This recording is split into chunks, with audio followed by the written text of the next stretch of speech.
তো আমাদের ক্লাস আমরা শুরু করব। তারপরে আচ্ছা, ডিগ্রি যেটা বললেন যে ডিগ্রিটা জানা নেই, তাহলে ডিগ্রিটা একটু বলি। আমরা জানি মেশের ডিগ্রি হচ্ছে কত, 0 ডিগ্রি থেকে 30 ডিগ্রি 30 পর্যন্ত। ডিগ্রি। ওকে, ফাইন। এরপর হচ্ছে আমাদের মেশের পরে হলো বৃষ, তাহলে বৃষ কত হবে?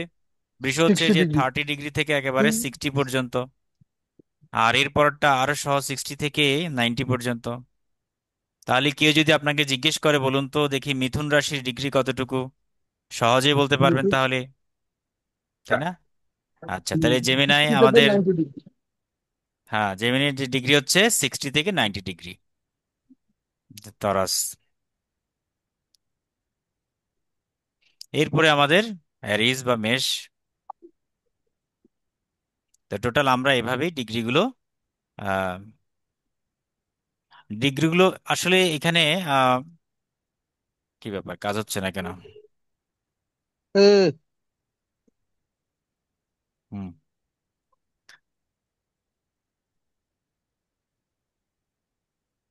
তাহলে এই হচ্ছে আমাদের তিনটার ডিগ্রিগুলো আমরা একটু জেনে নিলাম আমাদের। তাহলে পেয়ে গেলাম আমরা টরাস এবং জেমিনাই, অর্থাৎ মেষ। আচ্ছা, যাই হোক, এটা হচ্ছে ডিগ্রি ছিল। এবার বলুন তো আমাদের মিথুন রাশির মধ্যে যে প্রতীকটা আছে, সে প্রতীকটার মধ্যে কি আছে, কি প্রতীকটা কেমন? মানে অ্যাকচুয়াল ডুয়েল আছে ওতে। দুজন শিশু, হ্যাঁ হ্যাঁ, আরেকবার বলুন। দুজন মহিলা শিশু। আচ্ছা আচ্ছা, তাহলে আমরা একটু যদি প্রতীকটা লিখি, সেটা হলো ওয়ান চাইল্ড বলতে পারি, ওয়ান বয়, ছোট্ট বয়, আর একটা হচ্ছে ওয়ান গার্লস। মিথুন রাশির মধ্যে যে প্রতীকটা আছে, একটা আসো তো আর চলবে আছে এখন মেয়ে তো আর আমি একটা যাচ্ছি ছেলে। গাছের দোকানে বুজুরি ফুলে লাগবে গাছ হ্যাঁ। গাছ ফুল গাছ আচ্ছা, তাহলে মিথুন রাশির যে চিহ্নটা আমরা পাই, এটা অনেক সময় এভাবে অনেকে লেখে, হ্যাঁ, এভাবেও লিখে, এভাবে একটা চিহ্ন পাওয়া যায়। অথবা আমরা যদি আরেকটা চিহ্ন বলি, ধরলাম এরকম একটা একটা ছেলে আর একটা মেয়ে পাশাপাশি হাত ধরে খেলাধুলা করছে, ঠিক আছে, এটা একটা চিহ্ন।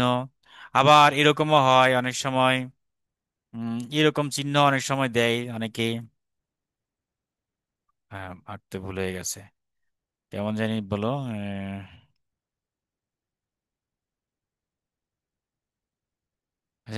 আঁকতে,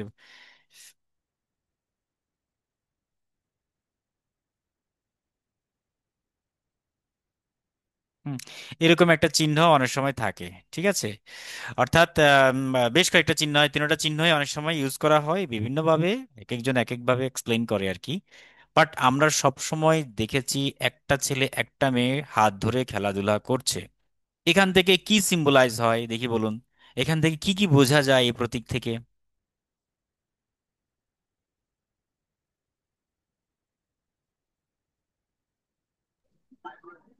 যেহেতু বাচ্চা, যেহেতু শিশু, সুতরাং চঞ্চল মনা এবং গুড, দ্বিস্বভাবের, চমৎকার। দ্বিমত দ্বিমত পোষণ করেন, কনফিউজড মাইন্ডের। হ্যাঁ হ্যাঁ, ঠিক আছে, দারুণ, দারুণ বলেছেন। তাহলে আমরা দেখতে পাচ্ছি একটি চুপচাপ থাকে, আরেকজন চঞ্চল মনা, অর্থাৎ তাদের মধ্যে একটা দ্বিস্বভাব থাকে, যেহেতু এটা দ্ব্যর্থক রাশি বা দ্বৈত রাশি। তাদের মধ্যে একটা দ্বিরকম স্বভাব থাকে, কখনো চঞ্চল মনা বা কখনো চুপচাপ। এটা একটা ইন্ডিকেট, একজন হাসি খুশি আর একজন গম্ভীর ভাব। আচ্ছা, এটার মধ্যে আমরা এরকমই, তার মানে এটা অর্থ কি যে আমাদের মিথুন রাশি যারা জাতক বা জাতিকা, তাদের মনের মধ্যে সব সময় দু রকমের স্বভাব দেখতে পাওয়া যায়। মনের ভিতরে যা হয় বাস্তবে সে অনেক সময় সেটি দেখায় না, অথবা বাস্তবে যা দেখায় তা মনের মধ্যে নেই।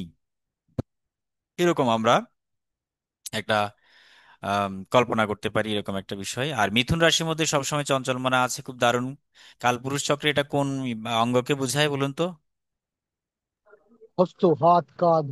হ্যাঁ, মানে আমাদের হস্ত, কাঁধের স্কন্ধ, এগুলোকে ইন্ডিকেট করে। এক কথায় বাহু বলতে পারি আমরা, বাহু এটা হচ্ছে টোটাল একটা রাষ্ট্রের যেমন রকম আর্মিরা ছিল, একটা শরীরের যে বাহু। তো মিথুন রাশির মধ্যে আমরা বেসিক্যালি এরকম, আর এবং তার অধিপতি নাম কি, বুধ, তাই তো? হুম। আচ্ছা, এখানের অধিপতি হচ্ছে বুধ, শাসন করছে এটি। এবং সেটির তত্ত্ব কি বলুন তো? তত্ত্ব হচ্ছে বায়ু তত্ত্ব। আচ্ছা, হ্যাঁ, বায়ুতত্ত্ব। এবং সেখানের মধ্যে আমাদের শক্তি, কি শক্তি বিরাজমান?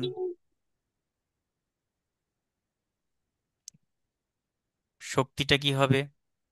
মানে চর স্থির না দ্বৈত রাশি? অবশ্যই দ্বৈত, এটা সবাই। দ্বৈত দ্বৈত। দ্বৈত। দ্বৈত রাশি, ডুয়াল স্বভাব। আচ্ছা, এটির দিকটা কি হবে? এটা দিকটা বলুন, আহ, মানে কোন দিক? তো তো দক্ষিণ পূর্ব বোধ হয়। ও, না না না, এটা হচ্ছে ওয়েস্ট, হ্যাঁ, মানে পশ্চিম দিক। ওয়েস্ট। ওয়েস্ট বা পশ্চিম দিক, দিক হিসেবে পশ্চিম দিক বোঝায়। আচ্ছা, এটা হলো এটা স্থান, প্রত্যেকটা রাশির এক একটা স্থান রয়েছে। যেমন মেষ রাশি হচ্ছে চারণভূমি, যেখানে চড়ে বেড়ায়। বৃষ রাশির যে স্থান বা প্লেসমেন্ট, সেটা হলো আপনার গোষ্ঠালয়। গোষ্ঠালয় যেখানে বিভিন্ন গবাদি পশু থাকে, সেই গোষ্ঠালয়। আবার একইভাবে মিথুনের কিন্তু একটা স্থান রয়েছে, যে স্থানটাকে আমরা বলি আমোদ প্রমোদের জায়গা, নাচ গানের জায়গা, বিনোদনের জায়গা, এক কথায় বলতে পারি। সে এই বিনোদনের জায়গাতে এই বাচ্চা দুটা শিশু তারা হাতে হাত রেখে খেলাধুলা করছে। তো এটা একটা প্লেসমেন্ট। তত্ত্বটা জানলাম। আচ্ছা, এটা নারী না পুরুষ রাশি বলুন তো? কি রাশি? এটা ক্লিক। না না না, রাশি ক্লিব না। আমরা নারী পুরুষ প্রত্যেকটা রাশিকে দুইটা ভাগে ভাগ করি, নারী অথবা পুরুষ। পুরুষ পুরুষ। পুরুষ, ঠিক আছে, পুরুষ। পুরুষ। হ্যাঁ, ঠিক আছে। এখানে আমরা ক্লীব রাশি বলতে ক্লীব রাশি কিছু বলবো না। তবে বন্ধা রাশি হতে পারে, বিভিন্ন রকমের আমরা বন্ধা রাশি বলি। সেটা হলো আরেক জিনিস। ওটার ক্যাটাগরি হচ্ছে আপনার ফলপ্রসূ। কোনো রাশি রয়েছে ফলদায়ী, কোনো কোনো রাশি হচ্ছে অর্ধ ফলদায়ী, আবার কোনো কোনো রাশি হচ্ছে বন্ধা রাশি। হুম। তো কিছু কিছু বন্ধা রাশি তো আছেই, যেখানে আমরা এক্স্যাক্টলি ফ্রুটফুল রেজাল্ট খুব একটা পাই না। আবার কিছু কিছু রাশি রয়েছে একদম পূর্ণ ফলদায়ী রাশি। মনে রাখবেন, বিশেষ করে আমাদের যে ওয়াটারি যে সাইনগুলো রয়েছে, মানে জলরাশি, এই জলরাশি সবগুলো হচ্ছে মোটামুটি ফলদায়ী রাশি। কেননা জন্ম হতে গেলে জলের একটা আবশ্যকতা প্রয়োজন রয়েছে। পৃথিবীর প্রাচীন ইতিহাস যদি দেখি, জীবের সৃষ্টি হয়েছিল জল থেকে। জলের মধ্যে আমাদের জীবনের প্রথম উপাদান অ্যামাইনো অ্যাসিড সবসময় বিরাজমান। সে অ্যামাইনো অ্যাসিড থেকে ধীরে ধীরে জীবের বিকাশ হয়েছে। আবার এই জল থেকে কিন্তু আমরা প্রত্যেকেই কিন্তু সেই জলজ প্রভাবে তৈরি হয়েছে, জলতত্ত্ব। তো এই জন্য, এই স্যার কারণে এটাও বলছি। তো হ্যাঁ আবার আবার সন্তান মায়ের গর্ভে জল ভেসে হ্যাঁ থাকে হ্যাঁ তো। হ্যাঁ, সেটা এটাও বলতে তো পারেন। জলে। লিকুইড ফ্লুইড সবকিছু আমরা এই জলেই থাকি। জল থেকে আস্তে আস্তে ভূমিষ্ঠ হই। আর জল যখন ভেঙে যায়, যেটাকে আমরা জল ভাঙা, পানি ভাঙা বলি, এই জল ভেঙে গেলে অনেক সময় বাচ্চারা বেড়ে উঠতে পারে না, বা ইভেন মিসক্যারেজও হয়ে যায়, ড্যামেজও হয়ে যায়। এই জন্য জলের আধিক্যটা বেশি প্রয়োজন। জলের প্রভাবে জলরাশি যেগুলো, সেগুলো হচ্ছে পূর্ণ ফলদায়ী রাশি।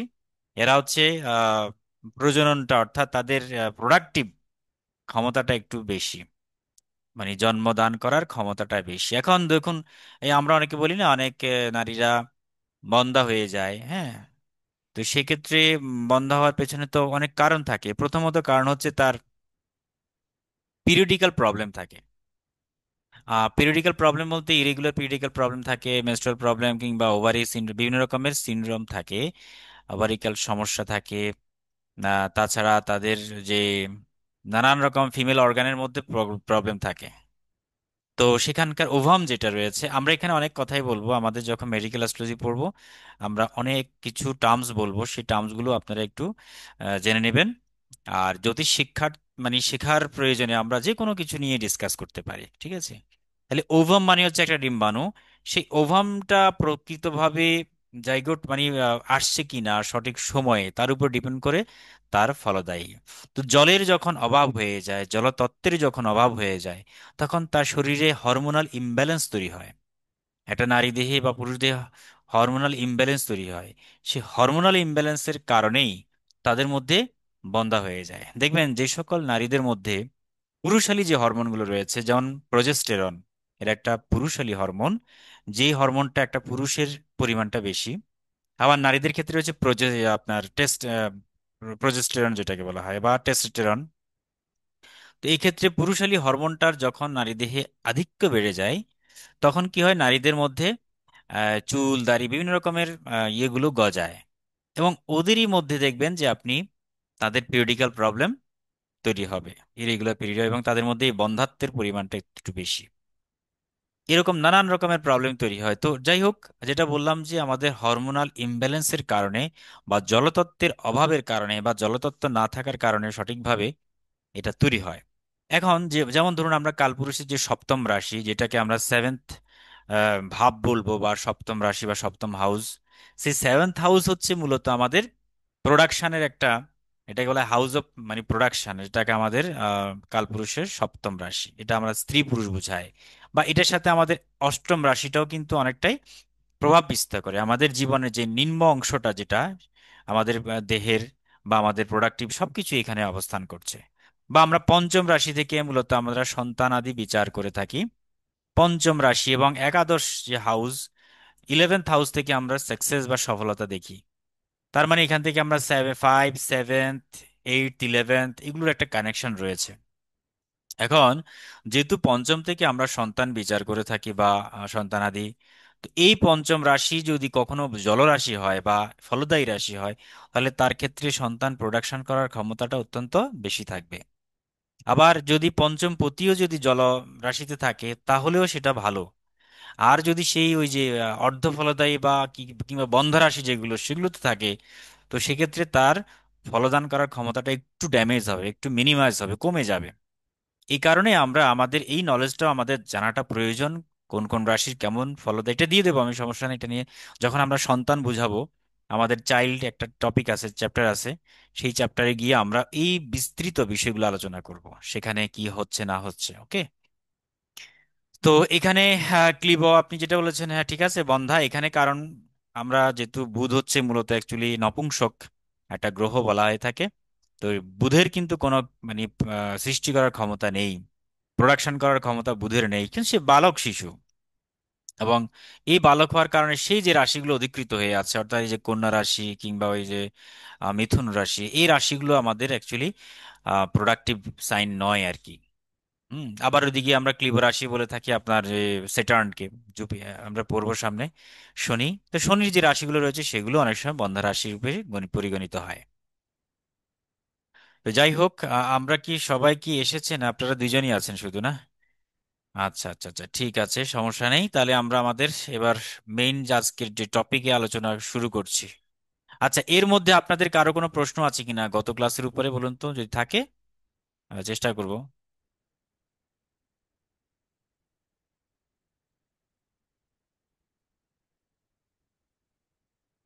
ঠিক আছে, যদি প্রশ্ন না থাকে সমস্যা নেই, আমরা এগিয়ে যাই।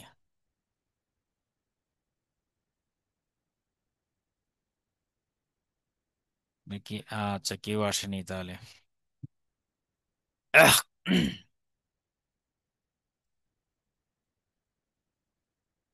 ওকে, তাহলে আমাদের আজকের আলোচনা থাকবে মিথুন গেল, মিথুনের পরে হচ্ছে এখন কর্কট, মানে ক্যান্সার যেটাকে বলে।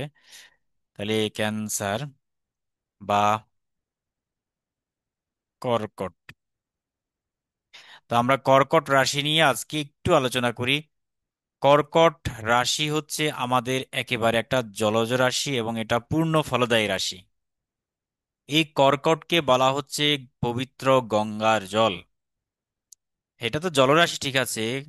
তাহলে এখানে কি কি বৈশিষ্ট্যগুলো আমরা পাবো? প্রথমত হচ্ছে যে কালপুরুষের কততম রাশি? চতুর্থ রাশি, বা চতুর্থ ভাবও বলতে পারি আমরা, চতুর্থ রাশি বা চতুর্থ ভাব বা হাউস, যাই বলি না কেন সমস্যা নেই। আচ্ছা, এটার আমাদের এখানের মধ্যে তত্ত্ব হিসেবে আমরা কি তত্ত্ব পাই? আপনারা জানলে বলুন, সমস্যা নেই, জানলে বলতে থাকুন। জলতত্ত্ব।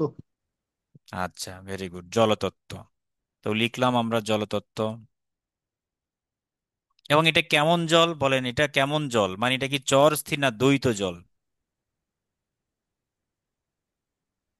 চর। চর। চর জল, ভেরি গুড, চর জল। আচ্ছা, চর জল মানিকটা কি? চর জল, স্থির জল, কিংবা আমাদের যে চলমান, চলমান জল।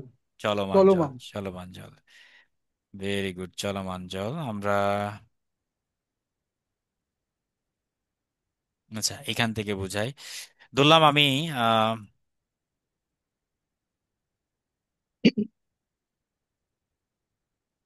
তো এখানে আমরা দুটো কয়েকটা বিষয় বলি, আমাদের টোটাল জল পাচ্ছি মানে চর জল, স্থির জল আর দ্বৈত জল। তো এটাকে আমরা দিলাম চর জল। আচ্ছা, আর এটি হলো স্থির জল, আর আটা হচ্ছে দ্বৈত জল। এবং এগুলোর উদাহরণ বলুন তো, এগুলো উদাহরণটা কি বৃশ্চিক কি? বৃশ্চিক বৃশ্চিক স্থির জল, আর স্পাইসেস দৈত্য।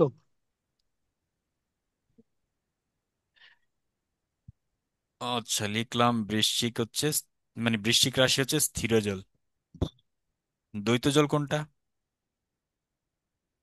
মীন রাশি। আর চর জল কোনটি? সেটি হলো কর্কট। তাহলে এগুলো হচ্ছে আমাদের মূলত, তাহলে কর্কট রাশি খুব গুরুত্বপূর্ণ। এটাকে বলা হচ্ছে চরজল, অর্থাৎ যে জলটা সব সময় গতিশীল, গতিপ্রাপ্ত। তাইলে বলুন তো, আমাদের এখানে এই সব জলরাশি, সবই জলরাশি, সকল জলরাশির মধ্যে সবচেয়ে বেশি প্রোডাক্টিভ পাওয়ার কার রয়েছে? কর্কট। হ্যাঁ, কর্কটের মধ্যে সবচেয়ে বেশি প্রোডাক্টিভ পাওয়ার, তার কারণ হচ্ছে এখানকার যে জলটা রয়েছে সেই জলের মধ্যে একটা আম, গতি, একটা মোশন বা ডাইনামিক একটা ওয়াটারি ব্যাপার রয়েছে। কারণ চর মানে সৃষ্টি শুরু হয় এখানে। আমরা মনে আছে কিনা জানি না, প্রথম ক্লাসে পড়েছিলাম যে প্রথম দিকে যে কালপুরুষের মেষ রাশি হচ্ছে চর। তার কারণ কি, এই মেষ রাশিকে প্রথম রাশি বলা হয়ে থাকে। সৃষ্টির সূচনা শুরু হয় এই চর থেকেই। এই কারণে আমরা চর জল বলতে আমরা সৃষ্টির সূচনা হয় এখান থেকে, এই জন্য এটাকে সবচেয়ে বেশি ফলদায়ী বলবো, বা সবচেয়ে বেশি প্রোডাক্টিভ। এবং এখানের যে জলটা, এটা হচ্ছে একটা গঙ্গার জল। কথার কথা, আমি যদি এখানে একটা মানে যে জলটা বয়ে যায়, মানে কি বলা যায়, নদী, কথার কথা, আমি নদীর মধ্যে যখন স্রোত থাকে, বিভিন্ন রকম স্রোত থাকে না, এটা হচ্ছে এক ধরনের কি চরজল, গঙ্গা নদী। তাহলে এই নদীটা হচ্ছে গঙ্গা নদী। তাহলে গঙ্গা নদী হচ্ছে আমাদের, মানে নদীর উদাহরণটা কেন দিচ্ছি, কারণ এটি হচ্ছে চর জলের উদাহরণ, মাতা গঙ্গা। হ্যাঁ, আচ্ছা। এরপরে আমাদের স্থির জল কোনগুলো? যেমন একটা গাটার পুকুর, যেমন ধরলাম গাটার একটা, হ্যাঁ একটা পুকুর, কথার কথা, এই পুকুর, খাদ, খাদের জল, খাদে জল পড়ে খাদের আছে। জল, খাদের জল, মানে পুকুরের জল। স্থির, জলটা চলমান নয় আর কি, স্থির হয়ে আছে। রাইট, রাইট, রাইট, একদম রাইট। তাহলে পুকুরের যে জল সেটা হলো স্থির জল। হ্যাঁ, পুকুরটা হলো স্থির জল। আবার আরেক ধরনের জল রয়েছে যেটা ফোয়ারার মতো বলা হয়েছে। ফোয়ারা, ফোয়ারা বলতে কিরকম, আমরা জানি যে ঝর্ণা, এই পাহাড় থেকে তো ঝর্ণা, ধরলাম এটা একটা পাহাড়, পাহাড়ের চূড়া থেকে ঝর্ণাটা এভাবে বেয়ে আসে, ঝর্ণা আকারে জলটা পড়ে, তখন চর জল থাকে। কিন্তু যখন সে পতিত হয়ে যায়, তখন আবার সেই জায়গার মধ্যে কি হয়, স্থিরতা প্রাপ্ত হয়। ছড়া, যেগুলা ঝর্ণা বা ছড়া, ফোয়ারা, ফোয়ারাও বলতে পারি আমরা। একটা এই ফাউন্টেনের মতো আর কি, এভাবে উঠতে থাকে, আবার নিচে গিয়ে স্থির হয়ে যায়, এখানে গিয়ে স্থির হয়ে যায়, আবার এখানে গিয়ে আবার এভাবে পড়ে। তাহলে সেম জলটা কখনো কখনো কি হয়, আহ মানে গতিশীল প্রাপ্ত হচ্ছে, আবার কখনো কখনো নিচে আসার কারণে স্থিরতা প্রাপ্ত হচ্ছে। তাহলে এই যে ফোয়ারার যে জলগুলো বা ঝর্ণার যে জলগুলো, সেগুলো হচ্ছে আমাদের দ্বৈত জল। ফোয়ারার যে জল সেটা হচ্ছে আমাদের দ্বৈত জল। ঠিক আছে, আমরা এরকম তিন ধরনের জলের ব্যাপার পেয়েছি। তাহলে যেমন বৃশ্চিক রাশি যেটা, এটা হলো স্থির জল। স্থির জল হওয়ার কারণে আপনার এটা নোংরা জল। স্থির জলের মধ্যে কি হয়, যে মশা মাছি বিভিন্ন রকমের পোকা জীবাণু এগুলো তৈরি হয়, ডেঙ্গু মশা স্থির জলের মধ্যে তৈরি হয়। আর এই জলটার মানে নষ্ট হয়ে যায়। স্থির জল কখনো ভালো হয় না। পুকুরের জল দেখবেন দীর্ঘদিন ধরে যদি এটা পরিষ্কার সংস্কার না হয়, সেখানে প্রচুর শ্যাওলা, ফাঙ্গেল বিভিন্ন রকমের বিষয় তৈরি হয় এবং জলের রংটাই চেঞ্জ হয়ে যায়। আচ্ছা, এটা একটা বিষয়। এবং আরেকটি বিষয়, যে পুকুরে দেখবেন একটা গাছ রয়েছে, গাছের পাতা দ্বারাই ছায়া পেয়েছে, সেই পুকুরের জলগুলো কালো হয়ে যায়, কেননা সূর্যের আলো এখানে পড়ে না, এখানের ভেতরে ইয়েগুলো তৈরি হচ্ছে না, এবং পচে যায়, পাতা পচে পচে সেই জলটা নষ্ট হয়ে যায়, এটা স্থির জল। কিন্তু নদীর জলটা কখনোই কিন্তু কি হয় না, এই পচে না বা কালো হয় না।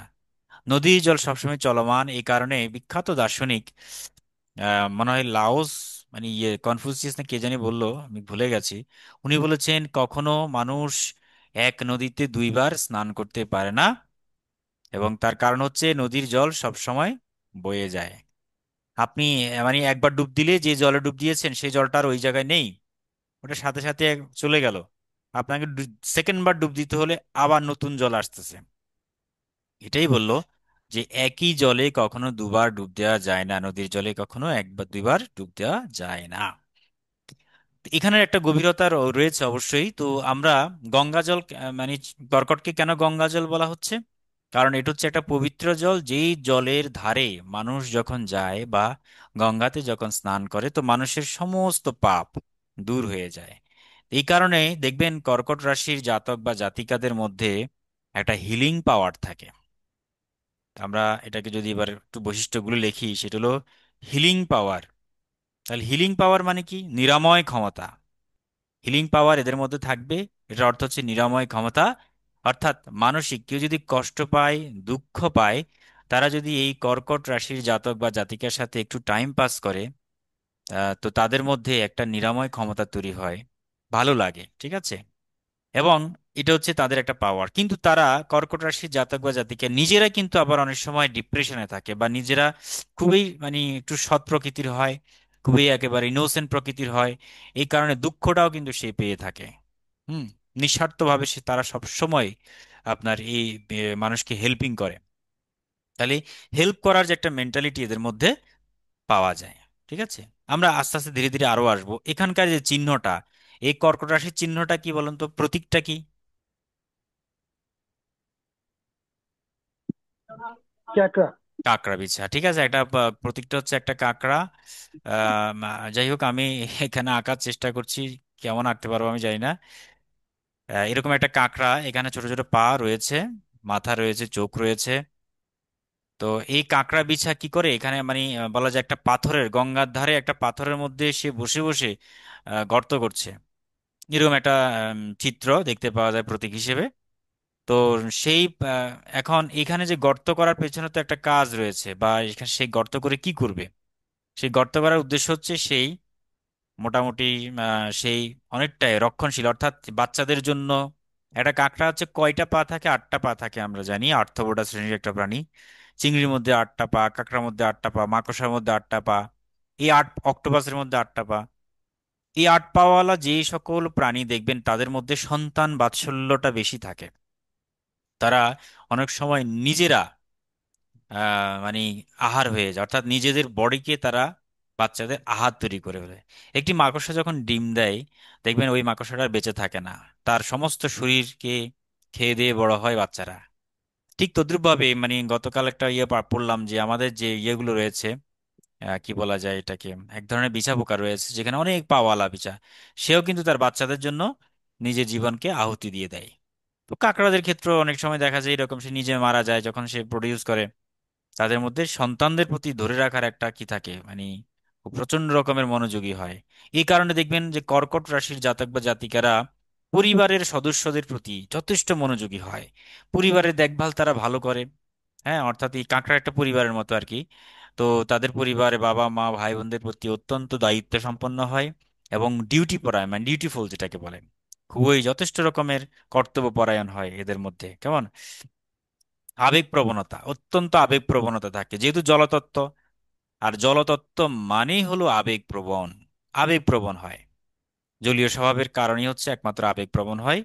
এবং এখানে তাছাড়া এটা একটা স্ত্রীলিঙ্গ, এটা একটা কি মানে ফিমেল সাইন বা নারী, নারী রাশি। হ্যাঁ, এটা নারী। তো নারী রাশি যেগুলো, সেগুলো তাদের মধ্যে স্বাভাবিকভাবে একটা সফটনেস একটা কাজ করে, অর্থাৎ একটা কোমলতা, ঠিক আছে, এগুলো কাজ করে।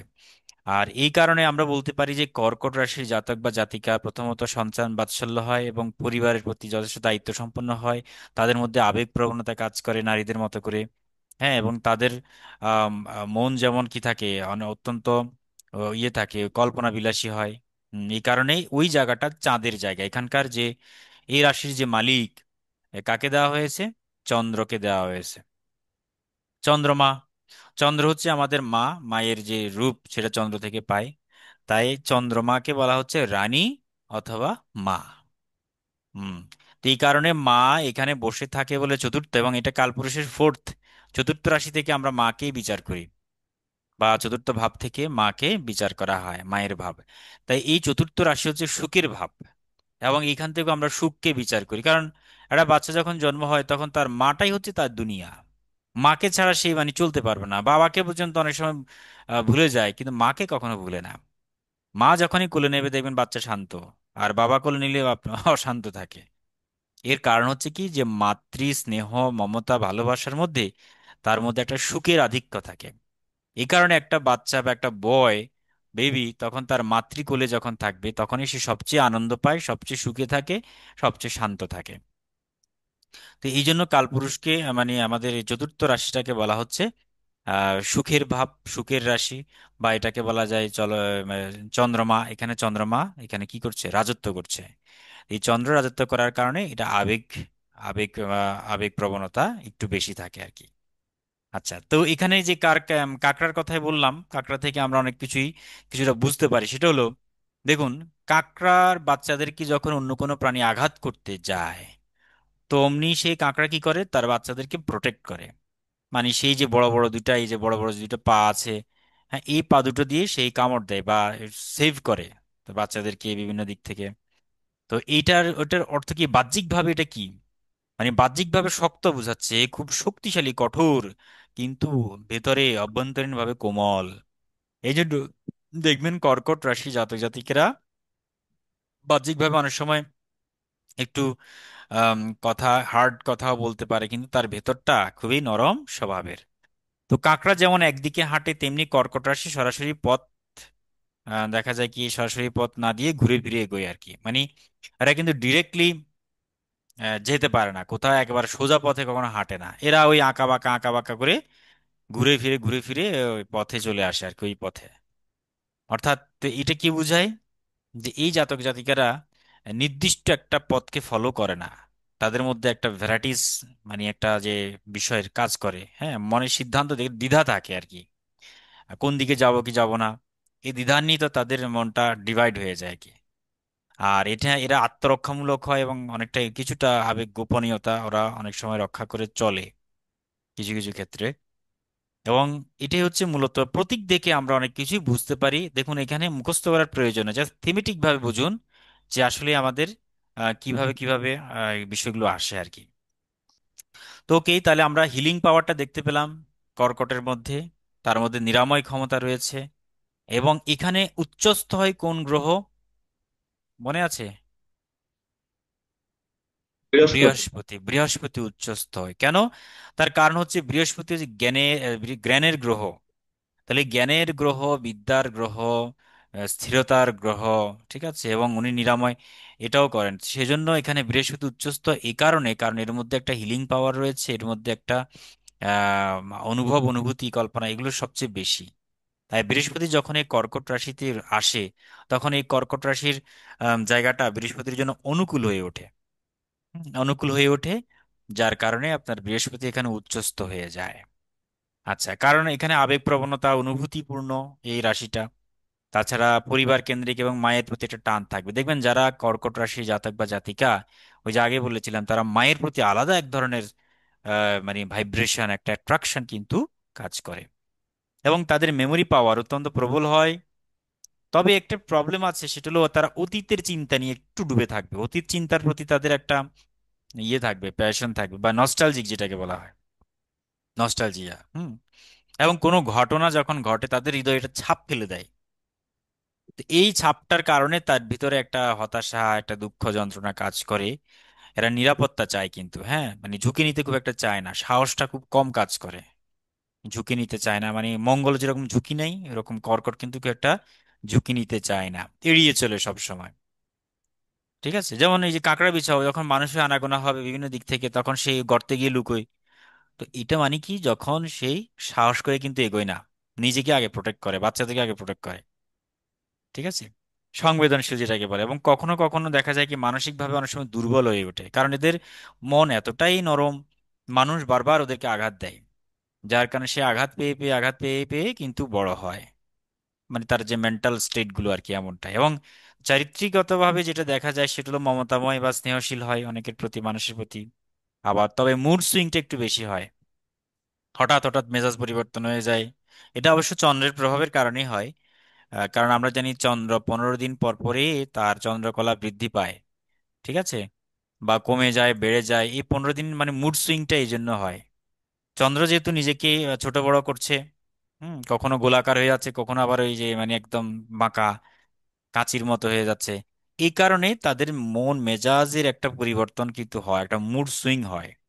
হ্যাঁ, হঠাৎ হঠাৎ হঠাৎ হঠাৎ চন্দ্র মানে হঠাৎ বা ফাস্ট, খুব ফাস্ট। এটা আমরা আরো দেখতে পারি চন্দ্রের যে চরিত্র আমরা পড়বো সামনে, সেই চন্দ্র চরিত্রের মধ্যে একটি বিষয় হচ্ছে চন্দ্র হচ্ছে দ্রুত, যে কোনো ফাস্ট মুভিং প্ল্যানেট। মানে সবচেয়ে যে দ্রুত প্ল্যানেটটা আপনার এই সৌরজগতে ঘুরছে সেটা হলো একমাত্র মুন, উপগ্রহটা, হ্যাঁ, এই চন্দ্রটা। তাহলে এই চাঁদকে বলা হয় সবচেয়ে ফাস্ট। যার কারণে দেখা যায় কি চন্দ্র মাত্র এক একটা রাশিতে কতদিন থাকে? 2.5 দিন করে নাকি? না, সোয়া 2 দিন আর কি, সোয়া 2 দিনের মতো থাকে। এবং এই চন্দ্রটা আম, যার কারণে চন্দ্র যেহেতু এখানকার অধিপতি কর্কটের, তাই এদের জীবনে হঠাৎ হঠাৎ পরিবর্তন চলে আসে, খুব ফাস্ট দ্রুত পরিবর্তন হয়ে যায়, বা তাদের বিয়েটা দ্রুত হয়ে যায়। হুম। এই বিষয়গুলো কিন্তু দেখতে পাওয়া যায়। এবং মোটামুটি নিজেকে অতটা বেশি ইয়ে করে না, মানে কি বলে, জাহির করে না আর কি। অল্প পরিচয়ে নিজেকে অনেক সময় শান্ত রাখার চেষ্টা করে, নিজেকে গুটিয়ে রাখে। মা একেবারে ওই কাঁকড়ার মতো নিজেকে গুটিয়ে রাখার একটা ইন্ট্রোভার্ট প্রকৃতির হয় আর কি। এগুলো কিন্তু দেখতে পাওয়া যায়। তবে মন মানসিকতার দিক থেকে ভালো, কিন্তু একটু ইন্ট্রোভার্ট থাকে, খুব একটা প্রচারমুখী না। ওকে। তারপরে চন্দ্র গেল। চন্দ্র, আচ্ছা, এদের জীবনে কলঙ্ক, চন্দ্র মানে কিছু কলঙ্ক থাকে, এই কারণে এদের জীবনে ছোটখাটো বিষয় নিয়ে অনেক সময় নানানভাবে কথা শুনতে হয়। একটু টুকটাক কালিমাও থাকে তাদের চারিত্রিক ব্যাপারে, ঠিক আছে। এবং পারিবারিক যে ব্যাপারটা খুবই দারুণ, সেটা হলো পরিবার, ঘর বাড়ি, জমি সম্পত্তি জাতীয় বিষয় সব আমরা এই কর্কট থেকে বা চতুর্থ ভাব থেকে মূলত বিচার করি। যার কারণে মায়া মমতা, মায়ের স্বাস্থ্য সম্পর্ক নিয়ে অত্যন্ত ব্যাপার, মানসিক শান্তি সবকিছু এখানে পাওয়া যায়। সন্তান প্রতিপালনটা তো আগে বলেছিলাম। পরিবার গঠনের দিকে সে বেশিটা ইয়ে হয়। আর তাছাড়া আধ্যাত্মিক প্রকৃতির হয়। হৃদয়ের যে গভীরতা, অন্তর্জ্ঞান বা অন্তর্মুখিতা, কিংবা দেখা যায় কি এই যে মেডিটেশন, ধ্যান, স্মৃতি, ভাবনা, কল্পনা, এই সব কিছু কিন্তু এই কর্কটের সাথে অনেকটাই মিল। ভালোবাসা, স্নেহ, মমতা, আবেগ সবকিছু পাওয়া যায় এখানে। মুড সুইংটা এটা আগে বলেছিলাম। তো যাই হোক, এখন এখানে ব্যাপারটা হচ্ছে এটা আমাদের কালপুরুষের কোন অঙ্গকে ইন্ডিকেট করে?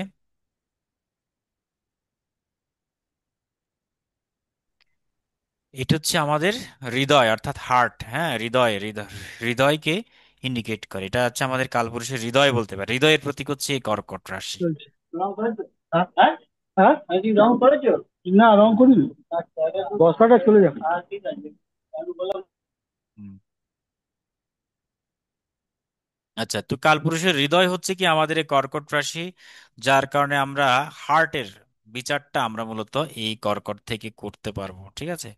আর এছাড়া আমাদের এখানে কর্কটের মধ্যে আরো কিছু বিষয় রয়েছে।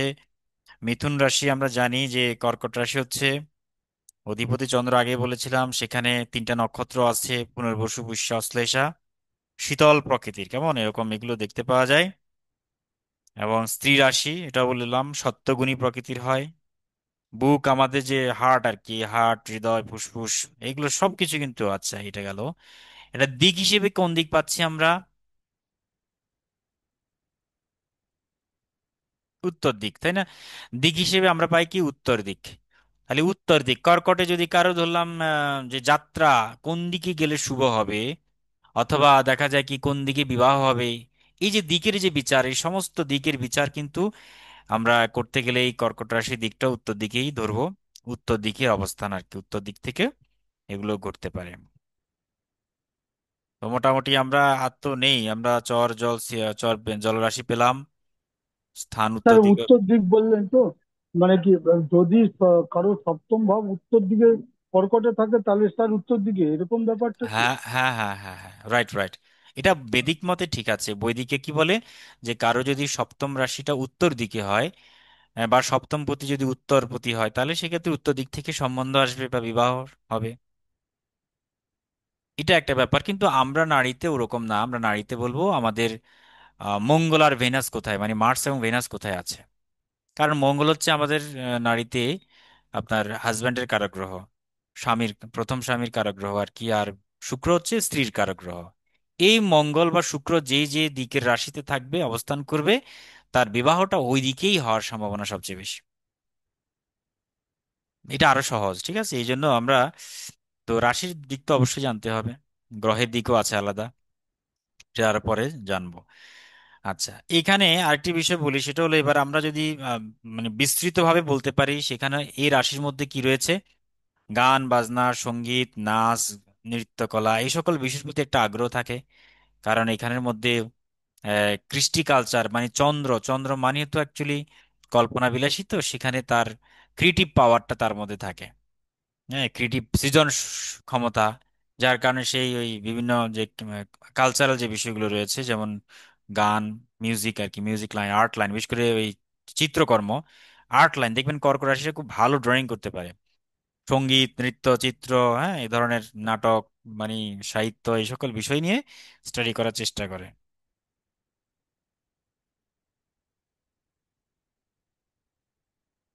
ওকে।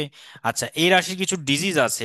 ডিজিজটা কি, যেহেতু হার্ট বোঝাচ্ছে হৃদয়, তাহলে এই রাশির যে অধিপতি অর্থাৎ চন্দ্র যদি ডাউন থাকে কারো জন্মছকে, বা শত্রু গ্রহে কিংবা শত্রু দ্বারা দৃষ্ট, অথবা দেখা গেলো পাপকর্তারিতে পড়ে যায়, হ্যাঁ, তো এই ক্ষেত্রে কিছু প্রবলেম হয়। সেটা হলো হৃদয় কিছু প্রবলেম, মানে হার্টের কিছু প্রবলেম। ওকে। আবার দেখা যায় কি স্টোমাকের কিছু প্রবলেম হতে পারে। আবার দেখা যায় কি সেটি আমাদের এই যে আপনার পুষ্টি, বাচ্চাদের ক্ষেত্রে পুষ্টি মানে ফাঁড়া যেটাকে বলা হয়, এই চন্দ্রের অবস্থান কিন্তু বাচ্চার পুষ্টি নির্ধারণ করে। চন্দ্র যদি অশুভ স্থানে থাকে, তো তাহলে সেই পুষ্টিটা ভালো হয় না। হ্যাঁ, চন্দ্র অশুভ থাকার অর্থ হলো ফোর্থ হাউসটা ড্যামেজ হয়ে যাওয়া, মানে চতুর্থ যে কালপুরুষের চতুর্থ রাশি, এটি ড্যামেজ হয়ে যাওয়া। আর ড্যামেজ হয়ে যাওয়ার অর্থ হচ্ছে বাচ্চাদের পুষ্টি অর্জনে প্রবলেম তৈরি হবে, ত্রুটি থাকবে আর কি, যদি চন্দ্র পীড়িত হয়ে যায়। ওকে। তাহলে দুর্বল থাকলে সেটা হয় কি, রাশি পাপ পীড়িত হলে, স্বাভাবিক চন্দ্র দুর্বল থাকলে এটা সমস্যা দেখা দেবে। হুম। আচ্ছা, আরেকটি বিষয় হচ্ছে এখানে যেমন ধরলাম, আম, বিশেষ করে যদি সন্তানের ক্ষেত্রে এটা হয়, তো মাতৃদুগ্ধ প্রবলেম হয়, মানে মায়ের দুধের স্বল্পতা থাকবে, পর্যাপ্ত দুধ পাবে না বাচ্চা, এই প্রবলেমটা যদি হয়। এই কারণে দেখবেন যে আমরা জন্মের পর পরই বাচ্চাদের যখন রাশি বা নক্ষত্র কুষ্টি গণনা করি, তখন আমরা কি বলি, যে এই বাচ্চার পুষ্টিটা ভালো হবে না, বা এই বাচ্চার ফাঁড়া রয়েছে। কিভাবে ফাঁড়া হবে সেটা আমরা বিভিন্ন দিক থেকে বলি। কখনো জলে পড়বে, আগুনে আগুন লাগতে পারে, ধারালো অস্ত্র দ্বারা কেটে যেতে পারে, অস্থিভঙ্গ হতে পারে, বা উচ্চ উচ্চ স্থান থেকে পতন হতে পারে। ঠিক আছে, নানান রকমের আমরা সিমটমস বা লক্ষণগুলো বলে থাকি। তো এগুলো কিভাবে বলবো, এগুলো আমাদের ওই রাশি এবং গ্রহের কারকতা জানলে তখনই আপনি এগুলো বলতে পারবেন ভালোভাবে। এই কারণে বললাম, চন্দ্র যদি ডাউন হয়, বা যদি এই কালপুরুষের চতুর্থ রাশি যদি ডাউন হয়ে যায়, মানে অশুভ বা পীড়িত হয়ে যায়, তবেই আপনার দুধের স্বল্পতা প্রাপ্তি, মানে পর্যাপ্ত পুষ্টি পাবে না। পুষ্টি না পাওয়ার অর্থ হলো দুধের স্বল্পতা থাকবে, মায়ের দুধ খেতে চাইবে না বাচ্চা, অথবা দুধের মধ্যে পর্যাপ্ত প্রোটিন, ভিটামিন, এই জাতীয় পুষ্টি উপাদানগুলো পর্যাপ্ত থাকবে না। হুম। তো এই সমস্যাটা তৈরি হয় আর কি, এবং এইটার ফলে মায়ের অসুস্থ হবে, মায়ের অসুস্থ থেকে বাচ্চার অসুস্থতা হয়। যেমন ধরুন আমরা জানি যে মায়ের জ্বর হলে বাচ্চারা জ্বর হবে, মায়ের পেট খারাপ হলে বাচ্চারও পেট খারাপ হয়। কারণ পেট খারাপের যত ভাইরাস, জীবাণু, ব্যাকটেরিয়া রয়েছে, সেই সকল মায়ের দেহ যেমন থাকবে, সেই দুধের মাধ্যমে গিয়ে বাচ্চার দেহের মধ্যেও প্রবেশ করে। তো এই কারণে আমরা আম, তখন কি বলি যে মানে শিশুরিষ্ট বা মাতৃষ্ট এগুলো হয় না, এই কারণে এগুলো হয়, চন্দ্র থেকে আমরা এগুলো হিসেব করি। আর চন্দ্র হচ্ছে মাতৃকারক গ্রহ, চন্দ্র হচ্ছে আবার শিশুর পুষ্টি। আচ্ছা, আর যদি শুভ গ্রহ পায়, অর্থাৎ শুভ নক্ষত্রে বা শুভ গ্রহে সাথে যুক্ত, বা শুভ মিত্র রাশি বা এরকম যদি যুক্ত থাকে তো ভালো। সেক্ষেত্রে সে পর্যাপ্ত পুষ্টি পাবে, তার বৃদ্ধি ভালো হবে, এবং তার ফাঁড়াগুলো কেটে যাবে। ঠিক আছে। এবং দেখা যায় কি, যদি অশুভ হয়ে যায় সেক্ষেত্রে আবার ঠান্ডা লেগে যাওয়ার প্রবণতা অনেক সময় কাজ করে, যেহেতু জলরাশি, এটা ঠান্ডার একটা ভাব রয়েছে এখানে, শীতলতা একটা ব্যাপার রয়েছে। এই কারণে এরা দেখবেন নিউমোনিয়া আক্রান্ত হয়, বা ঠান্ডা লাগতে পারে, হ্যাঁ, বিব্রত হয় বিভিন্ন দিক থেকে। তারপরে দেখা যায় কি অনেক সময় বিভিন্ন মানুষের দোষগুণ খুঁজে বেড়ায়, হ্যাঁ, অপবিত্র কাজগুলোর সাথে কুটিলতায় পরিপূর্ণ হয়, এগুলো কিন্তু দেখতে পাওয়া যায় নানান রকমের দুর্বল হলে চন্দ্র। যাই হোক, তো এই হচ্ছে আমাদের বেসিকলি আপনার কিছু কর্কট রাশি সংক্রান্ত বিষয়ে আমরা আলোচনা করলাম। বলুন আপনাদের এবার কারো কোনো প্রশ্ন আছে কিনা, না থাকলে আমরা পরের রাশিতে চলে যাই।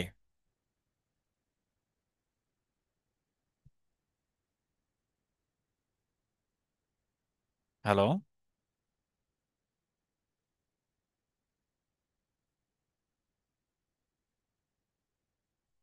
নেই তো?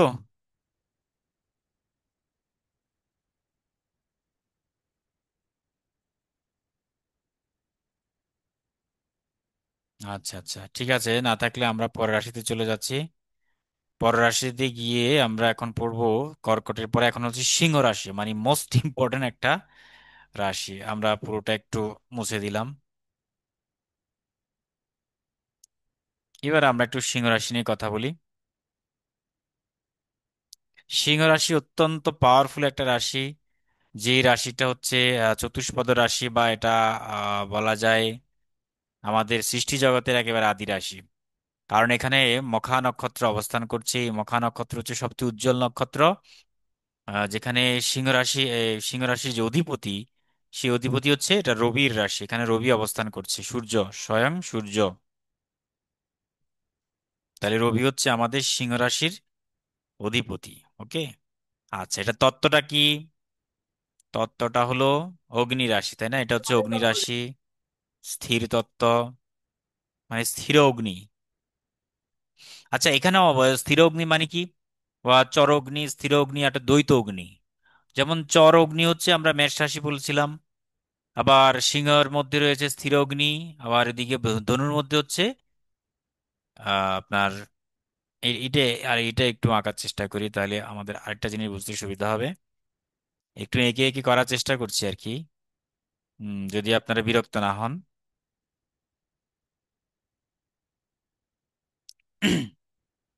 আচ্ছা, তাহলে এখানে আমরা প্রথমে আমরা এটা বললাম স্থির। তাহলে স্থির অগ্নি, এটা হলো স্থির অগ্নি, আর এটা হলো দ্বৈত অগ্নি।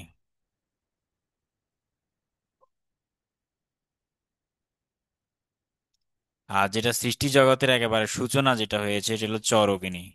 তাহলে চর অগ্নি কোনগুলো, মানে আমাদের দেখুন এখানে দ্বৈত অগ্নি, স্থির অগ্নি, চর অগ্নির একটা ব্যাপার তো রয়েছে। যেমন স্থির অগ্নি হচ্ছে আমাদের কি সিংহ রাশি, এটা হচ্ছে স্থির, অর্থাৎ তুষের আগুনের মতো জ্বলে ভেতরে একেবারে। তুষের আগুন যেটাকে বলা হয়, স্থির হয়ে থাকে। আবার চর অগ্নি কোনগুলো? চর অগ্নি মানে হচ্ছে যেটা বাতাসের মাধ্যমে যে অগ্নিটা ছড়া, যেমন দাবানল, হুম, অথবা যেটা আমরা দাবানল বলা হয়, ঠিক আছে। আগুনগুলো বাতাসের সাথে সাথে একেবারে ছড়িয়ে যায়, এটাকে বলে গতিশীল প্রাপ্ত হয়। যে অগ্নিটা গতি প্রাপ্ত হয় সেটাই তো চর অগ্নি। তাহলে দাবানলের সাথে তুলনা করতে পারি, এটা দাবানল। আমরা যদি একটু স্যার লিখে ওই স্যার ওটা লাল আর লোহাকে লাল করলে ওটাও তো স্থির অগ্নি। লোহা বলছি, দাবানল বলতে পারি, স্থির অগ্নি, হ্যাঁ লোহার অগ্নি তো স্থির অগ্নি, সেটা তো আর চলছে না, এটা তো একটা তাপ রয়েছে, সে আগুনের তাপ রয়েছে। আবার দ্বৈত অগ্নি কোনগুলো? লাভা, মানে যেটা এই ম্যাগমা যেটাকে বলে, লাভা হচ্ছে দ্বৈত অগ্নি। কেননা লাভা একদিক দিয়ে কিছুটা গতিশীল, গড়িয়ে গড়িয়ে যায়, আবার ভেতরে কিন্তু আবার অগ্নিটা স্থির অবস্থানে থাকে। তাহলে আমরা এখানে দ্বৈত অগ্নির একটা ব্যাপার কিন্তু দেখতে পাওয়া যায়। ঠিক আছে। তাহলে স্বাভাবিকভাবে আমরা যেগুলো আগুন ধরাই গ্যাসের মাধ্যমে বা যেভাবে ছড়াই আর কি, সেটা হচ্ছে চরঅগ্নি। তবে চরঅগ্নিটা সাংঘাতিক, কারণ এটা ছড়িয়ে যায় চারিদিকে। হ্যাঁ, সে দাবানল লাগলে তো একেবারে বিশাল কাণ্ড করে ফেলবে। এবং এটা মেষ রাশি তো, মঙ্গলের রাশি, চারণভূমি। তো এই মঙ্গল সব সময়, তাছাড়া পাহাড়ি ভূমি আমরা জানি পূর্ব দিকে, এ, আগুনগুলো লাগেই তো এই ধরনের বন জঙ্গলে, পাহাড় পর্বতে। আচ্ছা, স্থির অগ্নি কি? স্থির অগ্নি হচ্ছে আপনার যেমন সিংহ রাশির যেটা প্রতীক, সেটা হলো একটা লায়ন। আর লায়নটা আঁকবো কিভাবে আমি আঁকতে পাচ্ছি না, আপনারা বুঝে নিবেন। তো যাই হোক, উম, এই সিংহটা, এটার প্রতীক কি? একটা সিংহ বসে আছে কোথায়? গুহার ভেতরে। ধরলাম এটা একটা গুহা, এই গুহার ভেতরে একটা সিংহ শুয়ে পড়ে আছে, একদম বিশ্রামরত একটা সিংহ অবস্থান করছে আর কি, একটা পশুর মতো অবস্থান। তাহলে সেই সিংহটা হচ্ছে এখানে স্থির হয়ে আছে একটা গুহার মধ্যে, মানে এই আগুনটাও কিন্তু এখানে স্থির হয়ে আছে। সেই যখন বের হবে তখন তো পুরো রাজ্য বনকে কাঁপিয়ে দেবে। এই কারণে সিংহ রাশির যে চরিত্র সেটা হলো অনেকটা স্থিরতা, অর্থাৎ এদের মধ্যে রাগ আছে ঠিক আছে, সেই রাগের বহিঃপ্রকাশটা দ্রুত তারা করে না, অনেক চিন্তা ভাবনা করে করে। এদের মধ্যে তেজ যা রয়েছে সেই তেজটা অন্যদিকে তারা এটাকে ব্যয় করে, কাজে কর্মে লিডারশিপ কোয়ালিটির মধ্যেই তারা করতে চায়। এবং এটা কালপুরুষের পঞ্চম রাশি, এটা হচ্ছে আমাদের ফিফথ সাইন, কালপুরুষের পঞ্চম রাশি। এর তত্ত্ব হিসেবে আমরা অগ্নি পাচ্ছি। যেহেতু অগ্নি, সুতরাং এটার মধ্যে একটা উদ্যমতা, তারপরে আপনার এই যে মানে একটা নেতৃত্বে দেওয়ার ক্ষমতা, শক্তিশালী, এগুলো কিন্তু এদের মধ্যে দেখা যায়। প্রচন্ড গাম্ভীর্যটা দেখা যায় না? হ্যাঁ, গাম্ভীর্যটা দেখা যায়। হ্যাঁ, রাইট রাইট, একদম ঠিক, গাম্ভীর্যতা রয়েছে এক ধরনের, মানে কি, রাজকীয় একটা হালচাল রয়েছে, অর্থাৎ সে সবার সাথে মিশবে না। হ্যাঁ, তার চরিত্রের মধ্যে একটা স্থিরতা, যে জায়গায় সেই আটকা পড়ে গেছে বা যেটা সে নিয়েছে সেই কাজটাই করে যাবে। অর্থাৎ বাকি দুনিয়া সে সব ভুলে যাবে, আর মানে ফোকাস পাওয়ারটা বেশি আর কি। একটা সিংহ যখন স্বাভাবিকভাবে সে যখন শিকারে বের হয়, তো সামনে যে প্রাণীটা আছে যাকে সে ফোকাস দিচ্ছে ওকেই কিন্তু ধরে। তার আশেপাশে দেখবেন, আপনি যখন ডিসকভারি চ্যানেল দেখবেন, আশেপাশে অনেক অন্যান্য প্রাণী ঘোরাফেরা করে, দাঁড়িয়ে থাকে, তাদেরকে কিন্তু সে অ্যাটাক করে না। যাকে সে টার্গেট করছে ওইটাকেই ধরবে সেই। হ্যাঁ, এই কারণে দেখবেন যে এই স্থির রাশি যারা, বিশেষ করে সিংহ রাশি, এরা কিন্তু যে কাজে মজে গেল সেই কাজটা নিয়েই থাকবে, এবং সাকসেস না আসা পর্যন্ত এটার পিছনে লেগে থাকবে, গভীর পর্যায়ে চলে যায় আর কি। এরা, এদের মধ্যে একটা স্থির ভাব কিন্তু দেখতে পাওয়া যায়, এরা মানে চঞ্চল স্বভাব নয় আর কি। একটা একটা ধীরতা রয়েছে, একটা ভাব গাম্ভীর্য রয়েছে। হ্যাঁ, এই বিষয়গুলো দেখে ধৈর্যশীল প্রকৃতির হয়, এরা স্টেবল হয়। হ্যাঁ, এরা একটু স্টেবল হয়, ঠিক আছে। এবং আরেকটি বিষয় বলি, সিংহ রাশি যেহেতু অগ্নি রাশি, এদের মধ্যে একটু সেক্সুয়াল পাওয়ার একটু কি হয়, সমস্যা তৈরি হয়। এর কারণটা হলো, অগ্নি তো, অগ্নি রাশিগুলো অ্যাকচুয়ালি সমস্যা, বিশেষ করে স্থির অগ্নি থাকার কারণে, সেখানে ভেতরে অগ্নি থাকার কারণে তাদের স্পাম কাউন্ট, স্পাম কোয়ালিটি কম হয়, যার কারণে তাদের মধ্যে সৃষ্টি পাওয়ারটা কম থাকে। একটা সিংহ একইভাবে দেখবেন, সে যখন একটা আহার খায় দীর্ঘদিন, সে আবার মানে সহজে স্বীকার করে না। দীর্ঘদিন একটা স্ত্রী সিংহীর সাথে সে কিন্তু মিলিত হয় অনেক দিন পর। তাদের মধ্যে এই ধরনের কামনা বাসনা, মানে শারীরিক সুখের প্রতি আগ্রহটা কম থাকে। স্থিরতা, তার ধীর স্থির ধৈর্য, স্টেবল, এগুলো খুব একটু বেশি আর কি। এটা এবং পুরুষ রাশি কেমন, আমরা এটা স্থির স্যার, পেলাম। হ্যাঁ, স্যার বলুন। এটা এই যে এই মেলামেশাটা যেটা মানে স্ত্রী পদের, এদের ইগো থাকার কারণেও কিন্তু এরা মানসিক মানে মনের ব্যবধানটা থাকে, ইগোটা হ্যাঁ, বেশি হ্যাঁ, থাকে এনাদের। একদম একদম রাইট। এরা, এদের মধ্যে ইগো তো থাকবেই, কারণ সিংহ রাশি বড় রাশি, ইগো থাকবেই। এবং যার কারণে ওই যে বললাম, ইগো ইজমের কারণ, অহংকারের কারণে সে সবার সাথে খুব একটা মেলামেশা করে না। এবং নারীদের প্রতি, এবং তারা নিজেকে ভালোবাসে বেশি, এটা সত্য। তাদের নিজেকে ভালোবাসার কারণে সে অন্যকে ভালোবাসাটা খুব মানে দিতে চায় না পুরোপুরি ভাবে। বা এই কারণে অর্ধেক দেয় আর কি, বাকি অর্ধেক রেখে দেয় নিজের মধ্যে। বা দেখা যায় কি, তারা মনে করে যে যে আমি যদি তার সাথে মিশি, বা একটা নারীর সাথে হোক, যে বন্ধু বান্ধব। অ্যাকচুয়ালি পাশে বসতে দেবে না, নিচে বসো। হ্যাঁ, একদম একদম, হ্যাঁ। নিচে বসো, মানে নিচে থাকবে সব সময়, সে বলবে আমি উপরে, তুমি নিচে থাকো। এবং এদেরকে যদি আপনি প্রশংসা করেন, ওর বিশাল ব্যাপার, দেখবেন যে প্রশংসা করলে এরা গলে যায়। এরা সবসময় প্রশংসা পেতে চায় মানুষের। হ্যাঁ, মানে রাজা, আমি হচ্ছি রাজা, তোমরা আমার প্রজা, আমাকে সবসময় প্রশংসা করো, ঠিক আছে। আচ্ছা, এটার মোটামুটি রবি হচ্ছে আমাদের নেতৃত্ব পূর্ব রাশি, এবং এটা কোন দিকটা হচ্ছে পূর্ব দিক। পূর্ব দিক, এবং এটা আমাদের একটা, আমরা তো পেয়ে গেলাম প্রকৃতিটা কেমন। তো এটা তাৎপর্য কি, সেটা হলো কর্তৃত্ব পরায়ণ হয়। যেহেতু সিংহ, সুতরাং সিংহ হলো বনের রাজা, তাই একটু কর্তৃত্ব পরায়ণ, প্রচুর অ্যাডমিনিস্ট্রেটিভ পাওয়ার তাদের মধ্যে থাকে, প্রশাসনিক ক্ষমতা তাদের মধ্যে থাকে। আমরা যদি কিছু কিছু কারকতাকে আলাদাভাবে একটু ফাইন্ড আউট করি, তো তাহলে আমরা লিখতে পারি, প্রথমত তাদের মধ্যে সাহস রয়েছে প্রচুর, মঙ্গলের মতো সাহস থাকবে, এদের মধ্যেও সাহস রয়েছে। তবে আত্মবিশ্বাসটা এদের মধ্যে প্রচন্ড, আত্মবিশ্বাস, যেটা আবার ওই যে মঙ্গলের রাশির মধ্যে একটু কম পাওয়া যায়। আত্মবিশ্বাস, একটা আভিজাত্য ব্যাপার রয়েছে, ভাবগাম্ভীর্য আর কি, বা একটা ক্ষমতা প্রদর্শন করার চেষ্টা করে সে, আমার অনেক ক্ষমতা। হ্যাঁ, আমি সরকারি লোকদের সাথে, সরকারের প্রশাসনের সাথে আমার যোগাযোগ, তারপরে প্রশাসন, এরা যোগাযোগ হয়, অবশ্য জীবনে প্রতিষ্ঠিত হয় এরা, অত্যন্ত ভালো নেটওয়ার্কও থাকে, একটা ব্যাপার রয়েছে। তারপরে আপনার নিজস্ব একটা শক্তি, গৌরব এর মধ্যে কিন্তু থাকে। আর যদি আপনি বলেন যে হ্যাঁ, নেতৃত্ব দানের ক্ষমতাও তাদের মধ্যে রয়েছে, নেতৃত্ব তারা দেবে, নেতৃত্ব এটা তো থাকবেই। মানে সেই রাজা হতে চায়, রাজকীয় হালচাল পছন্দ এটা করবে কি নেতৃত্ব। এটা কি হবে প্রবলেম সলভার? প্রবলেম সলভারটা ঠিক বলবো না আমরা, প্রবলেম সলভার আরো অন্যান্য রাশিও রয়েছে।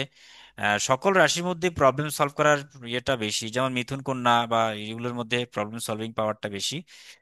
তারপরে তবে এই ক্ষেত্রে বলবো না, কেননা নেতৃত্ব দেওয়া এক কথা আর প্রবলেম সলভিং আরেক কথা। এটা হলো এরা অনেকটাই নেতৃত্ব দেবে যে আপনার এই কি গায়ের গায়ের জোর না, ঠিক মানসিক জোর, সাহসের কারণে সে নেতৃত্ব দেওয়ার চেষ্টা করবে এবং বলবে যে আমি যা করেছি তোমরা সেটা ফলো করো।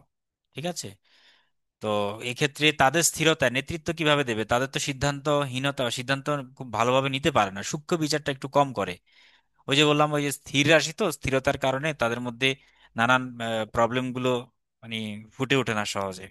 মিথুন রাশি যতটা সূক্ষ্মভাবে বিচার করতে পারবে, এরা কিন্তু অতটা সূক্ষ্মভাবে বিচার করতে পারে না। এদের মধ্যে একটা অহংবোধ কাজ করে বলেই তো এমনটা হয়। তবে নিজেকে শ্রেষ্ঠ বা করার একটা প্রবণতা রয়েছে, মানে নিজেকে ওই যে বললাম উপরে নিয়ে জাহির করার যে একটা ব্যাপার, নিজেকে শ্রেষ্ঠ ভাবার একটা প্রবণতা এদের মধ্যে থাকা যায়। এবং আভিজাত্য প্রেমী হয়, অর্থাৎ রাজকীয় স্বভাব বা বিলাসিতার প্রতি ঝোঁক থাকে এদের মধ্যে। আবার অহংকার, অহংবোধ, আত্মমর্যাদা, হ্যাঁ, এগুলো থাকে। তবে এখানে দানশীল হয়, এরা কিন্তু দানশীল হয়। তার কারণ হচ্ছে এদের মধ্যে আবার আধ্যাত্মিকতা কিছুটা থাকে, কারণ ওই যে এখানে মঘা নক্ষত্র, কেতু নক্ষত্র রয়েছে।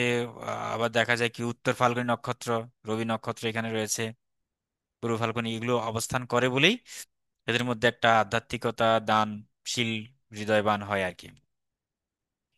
আর একটু নাটক প্রিয় হয়, মানে মঞ্চ প্রদর্শন, ওই যে স্টেজে উঠে নিজেকে জাহির করা, স্টেজে বসে সঞ্চালনা করা, বক্তৃতার মাধ্যমে মানুষকে আকর্ষণ তৈরি করা, এই বিষয়গুলো এদের মধ্যে একটু বেশি কাজ করে। স্টেজ ম্যানিয়া গুলো বেশি, বা স্পিচ ম্যানিয়া, হ্যাঁ, এদের মধ্যে একটু বেশি। সেন্ট্রাল ফিগার, যেখানে যাবে যে তারা সেন্ট্রাল ফিগার হয়ে যায়। সেন্ট্রাল মানে দখলে নিয়ে নেবে নিজের সবকিছু। তবে কখনো তারা অন্যের উপর নির্ভরশীল হতে চায় না। এটা একটা দারুণ একটা ইয়ে, মানে অনেক সময় দারুণ একটা গুড সাইন বলা যায়। এরা হচ্ছে, এরা কারোর উপর ডিপেন্ডেন্ট হয় না। অন্যান্য রাশি যতটা ডিপেন্ডেন্ট হয়, সিংহ রাশি মোটেই ডিপেন্ডেন্ট হয় না। এরা বলে যে আমি পরীক্ষার হলে কাউকে দেখবো না, দেখাবো না। অথবা দেখা যায় কি, আমি আমার কষ্টে আছি কিন্তু আমি ধারও নেব না কখনো কারো কাছ থেকে, মানে ছোট হতে চায় না এক কথা। এদের প্রচন্ড সম্মান, মানে আত্মসম্মান বোধটা একটু বেশি, এটা একটু লেখার দরকার আছে, আত্মসম্মান বোধ মারাত্মক। হ্যাঁ, মানে জীবন চলে যাবে তবুও মাথা নোয়াবার নয়, এরকম আর কি, আত্মসম্মান বোধটা অত্যন্ত বেশি। এবং কেউ যদি তাদেরকে অপমান করে বা কেউ যদি কোনো কারণে তিরস্কার করে, তো তাদের সাথে কোনো সম্পর্কই রাখবে না। অথবা দেখা যায় কি তার জীবনে একটা মানে মানসিকভাবে যথেষ্ট আঘাতপ্রাপ্ত হয় আত্মসম্মান বোধটা, এই জন্য এরা খুব ভয় পায় আত্মসম্মান নিয়ে, দেখবেন। মানে কথার অনেক আছে না, যে একজন রিক্সা ড্রাইভার যখন কোন একটা গালি দিল, তো সেই গালিটা সে কিন্তু নিতে পারবে না, এবং তার মধ্যে ক্রিয়া বিক্রিয়া শুরু হয়ে যাবে এটার কারণে। ঠিক আছে? অর্থাৎ সে ভাবে কি যে ও তো নিচু মানুষ, হ্যাঁ, সে হচ্ছে নিচতলার মানুষ আর আমি হচ্ছে উপরতলার মানুষ, তাহলে নিচতলার মানুষ একজন রিক্সা ড্রাইভার আমাকে গালি দেবার সাহস কিভাবে পায়? এই যে একটা আত্মসম্মান বোধ, এটা ওই যে আত্মহংকার, এটা ঠিক আছে। মানুষ যখন আত্মবিশ্বাসী হয়ে ওঠে তখন তার মধ্যে আত্মহংকারটা জেগে ওঠে অটোমেটিকলি। তো তাদের অত্যন্ত মানে ইয়ে হয় আর কি, সম্মান এগুলো খুব সিম্পল ব্যাপার। আর তাছাড়া যেহেতু আমরা এটা পঞ্চম রাশি কালপুরুষের, তো আমরা পঞ্চম রাশি থেকে আমরা কি বোঝাই, যে প্রেম, পঞ্চম রাশি থেকে আমরা শিক্ষা, এগুলো আমরা শিক্ষা দীক্ষা এগুলো সবকিছু পঞ্চম রাশি থেকে বিচার করে থাকি। বিদ্যা, সবকিছু উচ্চশিক্ষা আর কি, সেই বিষয়গুলো আমরা আহ এখান থেকে বিচার করে থাকি, সৃজনশীলতা। তাহলে আর হচ্ছে পিতৃত্ব, সন্তানের প্রতি যে দায় দায়িত্ব, অর্থাৎ এরা নেতা হতে চায়, এটা একটা ভালো, এবং এটা একটা পিতার মতো ভূমিকা পালন করে পরিবারে। পিতা যেমন কন্ট্রোল করে সবকিছু, এদের মধ্যে কন্ট্রোল নিয়ে ওই সৌরজগৎকে যেমন কন্ট্রোল করে রবি, একইভাবে সিংহ রাশির মানুষ সবাইকে কন্ট্রোল করার চেষ্টা করে, পরিবারের মধ্যে একটা সেন্ট্রাল অবস্থান তৈরি করে নেয় সেই। দেখবেন পরিবারের সবাই তাকেই বেশি ভালোবাসে। যাই হোক, তো এইরকম নাটক, অভিনয় এগুলোর প্রতি তাদের একটা ক্রিয়েটিভ কাজের প্রতি একটা ইয়ে এবং এরা দানশীল হয়, এরাও ডোনেশন দেয়, দানশীল হয়। শিক্ষকতা, প্রশাসনিক পেশা, বিশেষ করে সরকারি চাকরি বাকরির ক্ষেত্রে এই সিংহ রাশির একটু ইয়ে থাকে, সংযোগ থাকে আর কি। এবং আধ্যাত্মিক ধর্মীয় দিকের প্রতিও তাদের আত্মজ্ঞান এবং আত্মজ্ঞান তারা খুব সহজে লাভ করে। বিশেষ করে যেমন ধরেন বিভিন্ন মন্ত্র, স্তব, স্তোত্রম, গায়ত্রী মন্ত্র, সূর্য নমস্কার, এই ধরনের বিভিন্ন কালচার গুলো তারা করে থাকে। আর কালপুরুষের এটা হচ্ছে আমাদের হৃৎপিণ্ড বা হার্টকে বোঝায়, এটা হচ্ছে হৃৎপিণ্ড বা হার্ট। তো এই কারণে দেখবেন যে এদের মধ্যে হার্ট ডিজিজ, ব্লাড প্রেশারের সমস্যাটা বেশি থাকে। ম্যাক্সিমাম সিংহ রাশির মধ্যে দেখবেন যে ব্লাড প্রেশারের প্রবলেম থাকে। ঠিক আছে, হার্টের প্রবলেম, হার্ট খুব উইক হয় এদের, হার্ট কিন্তু খুব শক্তিশালী হয় না। ঠিক আছে, তবে হ্যাঁ, রবি যদি আবার ভালো স্থানে থাকে, মানে শুভ স্থানে যদি থাকে, তাহলে হার্ট শক্তিশালী হবে। আর এই রবি যদি, অর্থাৎ এই যে সিংহ রাশি অধিপতি রবি যদি দুর্বল জায়গায় থাকে, ধরলাম কথার কথা 6, 8, 12-তে রয়েছে, 6, 8, 12-কে বলা হচ্ছে অশুভ ক্ষেত্র। এই অশুভ ক্ষেত্রগুলো থাকলে, অথবা শত্রু দ্বারা যুক্ত থাকলে, শত্রু দৃষ্টি পেলে, বা শত্রু নক্ষত্রে পেলে, বা রাহুকেতুর মাঝখানে পড়ে যায়, তখন কিন্তু এই প্রবলেমগুলো তৈরি হয়। তখন তাদের হার্ট ডিজিজ হয়, বা ব্লাড প্রেশারের প্রবলেম হয়, হার্ট দুর্বল হয়, পালপিটেশন বেশি হয়, নানান প্রবলেম কিন্তু তৈরি হয়। আবার একদিক দিয়ে যেহেতু হৃদয়ের প্রতীক, হার্টের প্রতীক, সুতরাং সেক্ষেত্রে এদের মধ্যে আত্মমর্যাদা, ভালোবাসার, দয়া দয়া মায়াটাও একটু বেশি কাজ করে। ওই যে আমরা একটা পড়েছিলাম না, the lion and the mouse, সেই লায়ন কিন্তু মাউসের প্রতি দয়া করেছিল। অনেক সময় দেখা যায় কি তারা একটু দয়াপরায়ণ, ক্ষমাশীল হয় আর কি, একটু ক্ষমাশীলতা এগুলো একটু বেশি কাজ করে। রবির পুত্র তো, এটা তো আপনারা জানেন, আপনারা কর্ণকে পড়েছেন না মহাভারতে, কর্ণ, দাতা কর্ণ যাকে বলা হয়ে থাকে। এবং এই দাতা কর্ণের জন্ম কিভাবে হয়, কার থেকে হয়? রবি থেকে, এই তো, রবির সন্তান। সে মাতা কুন্তী যখন প্রথম সূর্যদেবের কাছে ভিক্ষা করেছিলেন সন্তানের জন্য, তখনই তো তিনি দাতা এই কর্ণকে পাঠিয়েছিলেন। আর এই কর্ণ তো আপনার, সে নিজের একেবারে মানে কবচ থেকে শুরু করে সমস্ত কিছু দান করে দেয়। তার কারণে, যার কারণে বিখ্যাত একজন দাতা হিসেবে তাকে সবাই চিনে থাকে, দাতা কর্ণ হিসেবে। সেও তো রবির পুত্র, তার মানে রবির যে স্বভাব, অর্থাৎ ডোনেট করা, দান করা, সেই দানের একটা ভূমিকা কিন্তু এই সিংহরাশি জাতক জাতিকার মধ্যেও থাকে। রবি এর রবি ডোনেশন। সূর্য সূর্য তো আমাদের তাপ দানই করে যায়। হ্যাঁ, হ্যাঁ, তাপ। হ্যাঁ, একদম। সূর্যদেব আমাদের প্রাণ দেয়, আমাদের আত্মা, সোল হচ্ছে সূর্যদেব। সূর্যনারায়ণ যখন পৃথিবীতে উদিত হয়, তখন এই জগতে প্রাণের সঞ্চার হয়। আর রাত্রিবেলা যখন হয়, তখন সমস্ত বৃক্ষ, গাছপালা, লতা, কীটপতঙ্গ সবকিছু কিন্তু নির্জীব থাকে। আবার যখন রবি উঠে, তখন আবার জাগ্রত হয়ে ওঠে সবকিছু। এই জন্য মানে রবিকে বলা হয়ে থাকে আমাদের প্রাণ, আমাদের আত্মা, সোল, আমাদের জীবনী শক্তি, আয়ু শক্তি, সব রবি। আচ্ছা স্যার, যেটা বলছিলাম, আমি আমি যেটা পড়েছি বা জেনেছি, এই, লগ্ন যেটা পাই আমরা রবির স্থান থেকেই তো পাই। লগ্ন হয় মানে সূর্য যেই স্থানে থাকে সেটাই তো লগ্ন। না, লগ্নটা হচ্ছে একটা জাতক জন্মের সময় পূর্ব আকাশে, মানে পূব আকাশে যে রাশিটা থাকবে সেটা হচ্ছে তার লগ্ন। অর্থাৎ রবিটা যে রাশিতে অবস্থান করবে, কথার কথা যদি সকালবেলা হ্যাঁ, হয়। সেটাই তো হলো আমি, হ্যাঁ, হ্যাঁ, রবিটা যে রাশিতে অবস্থান করবে। Right, right, right. রবি যে রাশিতে অবস্থান করবে সেটাই হচ্ছে লগ্ন। বা পূর্ব দিকে, এটা এটা এটা ঠিক আছে, এটা এক ধরনের ব্যাখ্যা, কিন্তু এটা পূর্ণাঙ্গ ব্যাখ্যা না। পূর্ণাঙ্গ অরিজিনাল ব্যাখ্যাটা হচ্ছে অ্যাকচুয়ালি জন্মকালীন সময়ে, মানে এটা টাইমের সাথে রিলেটেড, লগ্ন মানে টাইম। ওই জন্মকালীন সময়ে পূবাকাশে যে রাশিটা থাকবে সেটাই হচ্ছে লগ্ন। তো এখন সেই রাশিতে যদি সকালবেলা হয়তো সূর্য অবস্থান করেই স্বাভাবিক, সকালবেলা হলে তো সূর্য অবস্থান, কিন্তু রাত্রিবেলা যদি হয় তখন তো সূর্য পূবাকাশে থাকে না। তাই না? তো এই জন্য আমি বললাম এটা 50% রাইট, বাট বাকি 50% আবার রং। তো সেক্ষেত্রে কি করতে হবে, এই জন্য আমরা ওটা সংজ্ঞায়িত এভাবে করব যে জন্মকালীন সময়ে পূর্ব দিকে যে রাশিটা উদিত হয়, বা যে রাশিটা ভেসে ওঠে, অবস্থান করে, সেই রাশিটাই হচ্ছে জাতকের লগ্ন রাশি। তাহলে আত্মা কেন বলা হচ্ছে আত্মা বলা সূর্যকে? হচ্ছে অ্যাকচুয়ালি আমাদের জন্মকালীন প্রথম যে শ্বাসটা আমরা নিয়ে থাকি, মানে বায়ু। তো এই যে টাইমিংটা, ধরলাম কথার কথা কারো জন্ম সকাল 7 PM, 7 AM হলো, তাহলে ওই সময় জন্ম হওয়ার অর্থ হচ্ছে ওই বাচ্চাটা প্রথম শ্বাস নিল। তাহলে প্রথম শ্বাসের সময়ে আপনার এই যে যে রাশিটা থাকছে সেটাই হচ্ছে তার কি মানে লগ্ন, তাই তো?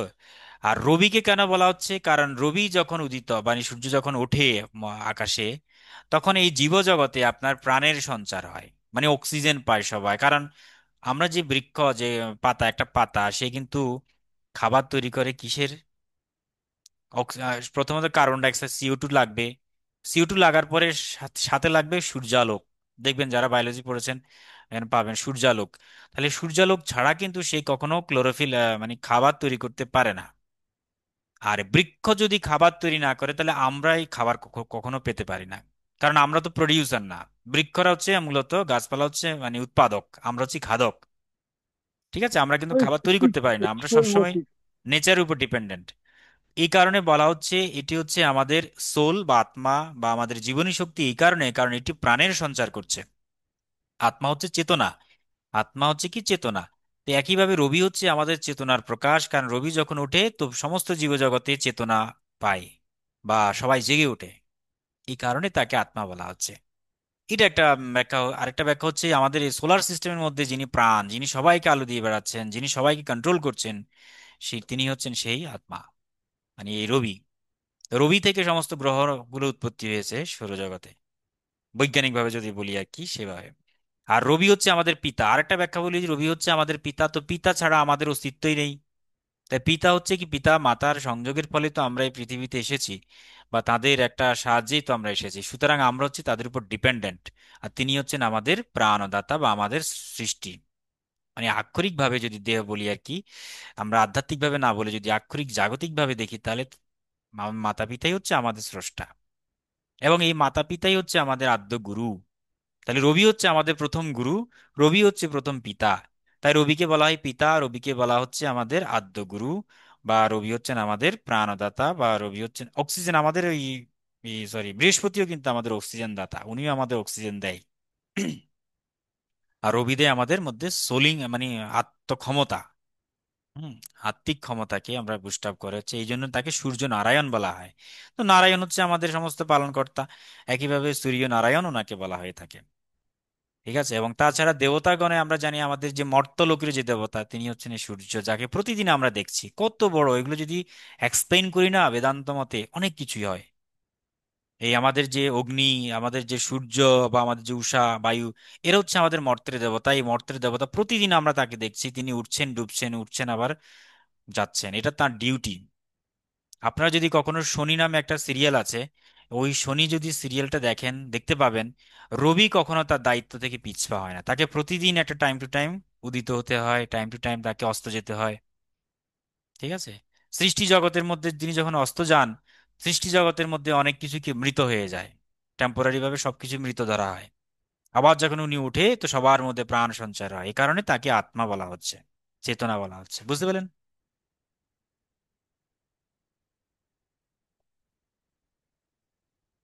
তাহলে সূর্য হচ্ছে আমাদের প্রাণ ও শক্তি, শক্তি প্রাণ আত্মা পিতা এবং কর্তৃত্বের প্রতীক হলো এই রবি। ঠিক আছে, যার কারণে এই রাশিগুলো আত্মবিশ্বাসী হয়ে ওঠে, গৌরবান্বিত হয়ে ওঠে, দৃঢ়চেতা এবং কিছুটা অহংকারী হয় আবার। যেমন অহংকারের কারণে এই যে শনির সাথে তার শত্রুতা। ঠিক আছে, কারণ শনিদেব যখন এসেছে তখন তার এই রবিকে তিনি মানে গ্রহণ দোষ লাগিয়ে দিয়েছে, যার কারণে রবির অন্ধকার চলে আসছে। এই কারণে শনির সাথে একটা জন্মকালীন একটা শত্রুতা ছিল তার কাছে। হুম, এবং শনি ছিল কালো। তো রবি বলছে আমার পুত্র কিভাবে কালো হয়, এটা তো অসম্ভব ব্যাপার, নিশ্চয়ই সেই আমার পুত্র না। এরকম নানান ভাবে কলঙ্ক দিয়েছেন শনির মাতা অর্থাৎ ছায়া দেবীর কাছে। তো কিন্তু রবি বলছে এই যে তার একটা অহংকার, আমি হচ্ছেন সমস্ত দেবতাদের মধ্যে শ্রেষ্ঠ, এবং আমার সন্তান কেন কালো হবে, আমার ছেলে তো আমার মধ্যে তেজময় হবে। তেজ তার মধ্যে, এরকম তেজটা একটু বেশি, সূর্যের মতো, সে তো জ্বলন্ত, হ্যাঁ একটু সূর্যের মতো। যাই হোক, এখানে আমরা মঘা, পূর্ব ফাল্গুনী, উত্তর ফাল্গুনী চারটা নক্ষত্র রয়েছে আপনারা জানেন। এবং এখানকার যে দেবতা সেটি হচ্ছে মোটামুটি আমাদের আর্যমান সূর্য দেবতা আর কি, এখানে অবস্থান করছেন। তাহলে রাজশক্তি, সৃজনশীলতা, আত্মমর্যাদা এগুলো সব সিংহ রাশির সাথে যাবে। তারা শাসক প্রকৃতির হয়। এরা কিন্তু অনেক সময় লিডিং দেয়, মানে এরিয়াকে শাসন করে। শাসক, নেতা বা সৃজনশীল কর্মী, শিল্পী, ধর্মগুরুও হয় অনেক সময় নানান ভাবে, এগুলো কিন্তু আসবে। ক্লিয়ার?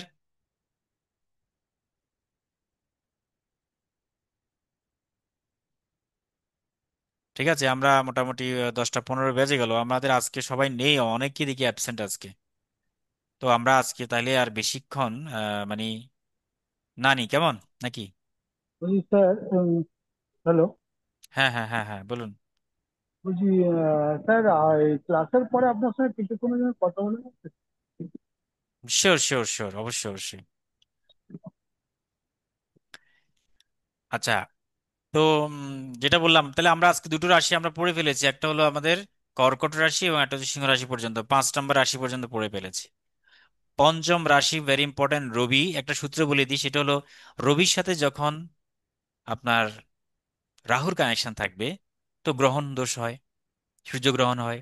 রাহু তো গ্রাস করে সূর্যকে, এটা আমাদের মানব জীবনে একটা প্রবলেম তৈরি করে। রবি হচ্ছে আমাদের কালপুরুষের পঞ্চমপতি, পঞ্চমপতি হওয়ার ঠিক। কারণে পঞ্চম থেকে সন্তান বিচার করা হয়, বিশেষ করে পুত্র সন্তান, রবি মানে পুত্র সন্তান।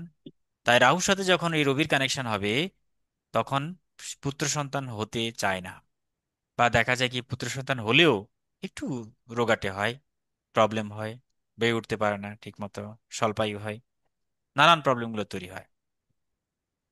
এগুলো নিয়ে আমরা আলোচনা করবো আগামী ক্লাসে, আর আরো 3টা রাশি পড়ে ফেলবো। আমরা একটু সময় দিচ্ছি, রাশি গ্রহেরতে একটু বেশি সময় দিতে হবে, কারণ এগুলো পরিপূর্ণ নলেজটা আমাদের নিয়ে আসতে হবে। ঠিক আছে? স্যার, আচ্ছা। নিউমারোলজি হয় এখানে? কোর্স হয় নিউমারোলজি? হ্যাঁ, কি নিউমোলজি কি? মানে কোর্স করান স্যার? নিউমোলজি বলতে এখানে তান্ত্রিক নিউমোলজি আছে, এটা এখনো পরিপূর্ণভাবে আমি শুরু করিনি। আপনি কি আগ্রহী আছেন এটাতে? জিএস করছি আমি। আচ্ছা আচ্ছা আচ্ছা, আপনি এটা করেন আগে, করার পরে তারপর আপনি ধীরে ধীরে করবেন, একসাথে সব করেন না। একসাথে করলে কি হয়, আমি হজবরল হয়ে না না যায়। না, আমি জিজ্ঞেস করছি, মানে জাস্ট জিজ্ঞেস করা আছে, এমনি হ্যাঁ করা হ্যাঁ, সমস্যা এক নেই। এক করে করবি। হ্যাঁ, সব এক পাবেন, এক করে করবি। আমার কাছে একদমই অ্যাস্ট্রোলজির সকল কিছুই পাবেন, পরিপূর্ণ প্যাকেজ। হ্যাঁ। ঠিক আছে, পরিপূর্ণ প্যাকেজ সবই পাবেন, ধৈর্য ধারণ করুন, আস্তে আস্তে সবই হয়ে যাবে। ঠিক আছে, ডেস্টিনি নাম্বার, আমাদের যে ড্রাইভার নাম্বার, লসু গ্রিড নামে একটা ইয়ে আছে, লসু গ্রিড, যেটাখানে আমরা নিউমোলজিকে অ্যাপ্লাই করি, এটা হচ্ছে তিব্বতীয় লসু গ্রিড বলা হয়ে থাকে। এবং লসু গ্রিডের মধ্যে আমরা যে ড্রাইভার নাম্বার, কুয়া নাম্বার, ঠিক আছে, আমাদের যে ডেস্টিনি নাম্বার রয়েছে, মূল্যাঙ্ক, এগুলো আমরা বিচার করে একটা নিউমোলজি সিস্টেম নিয়ে এসেছি। এবং এই সিস্টেমটাও আমি প্রয়োজনে আপনাদেরকে এটা, এই কোর্সের পরে আবার দেখি লঞ্চ করব। আসলে স্টুডেন্ট একটা সংখ্যা না হলে না, এই যে একজন দুজন দিয়ে একটু মজা পাওয়া যায় না। এটা ঠিক। হ্যাঁ, এই কারণে আমি চাই যদি আগ্রহী থাকে এরকম আরো 5 6 জন 10 জন হোক, তারপরে একসাথে মানে কোর্সটা স্টার্ট করে দেবো, না, সমস্যা এটা আমি জিজ্ঞেস করলাম, আমি করবো না, একটু না, জিজ্ঞেস করলাম সমস্যা নেই সমস্যা নিউমারোলজি নেই, না জিনিস। জিজ্ঞেস করেছেন ভালো হয়েছে। তবে আমাদের রিসেন্টলি একটা কোর্স আমি আসছি, এটা হলো প্রতিকারের উপর, প্রতিকার রহস্যের উপরে। সেখানে যোগ তন্ত্র টোটকা মানে সকল রকমের মন্ত্রতন্ত্র যন্ত্রম থেকে শুরু করে সবকিছুই একটা প্যাকেজ। হ্যাঁ, ওটা ডিজাইন করেছিলাম 4 মান্থ, 4 মাস সময় লাগবে। 4 মাসের একটা কোর্স, মানে সম্পূর্ণ প্রতিকার উপরের, অ্যাডভান্স প্রতিকার আর কি। এটা আমাদের যারা এক্স স্টুডেন্ট রয়েছেন তাদের জন্য আসলে করা, অনেকদিন ধরে তারা বললো করার জন্য, তো তাদের এটা চালু করছি, সামনে হবে হয়তো। আপনাদের মধ্যেও যদি কেউ আগ্রহী থাকে করতে পারেন, অথবা আপনাদের কোর্স শেষেও আপনারা করতে পারেন, সমস্যা নেই। আচ্ছা, ব্যাপারটা সেখানে হয়ে গেছে মানে বৈদিক মতে আর কি, প্রতিকার যেগুলো।